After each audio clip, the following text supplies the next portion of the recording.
Did you know that God's Word is filled with promises that brings hope, peace, and encouragement? Now, here are the 5 powerful biblical truths to remember today. Number 1, God will give you wisdom when you ask. The Bible says in James chapter 1 verse 5, if any of you lack wisdom, let him ask of God. Amen. Number 2, the Lord is your refuge and strength. The Bible says in Psalms 46 verse 1, God is our refuge and strength, a very present help in trouble. Amen. Number 3, God's peace guard your heart.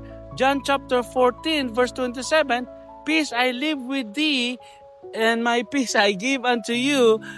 Let not your heart be troubled, neither let it be afraid. Amen. Number 4, nothing is impossible with God. The Bible says in Luke chapter 1 verse 37, and this is a good verse, for with God nothing shall be impossible. Then number 5, God is faithful to keep His promises.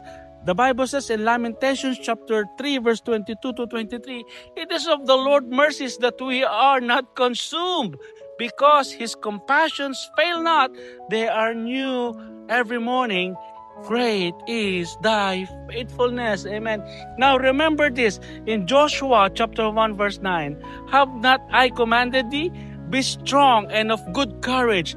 Be not afraid, neither be thou dismayed, for the Lord thy God is with thee wheresoever thou goest. Amen. Now, no matter what today brings, God's promises remain true. Trust Him, stand firm in His word, and walk in faith. God bless you.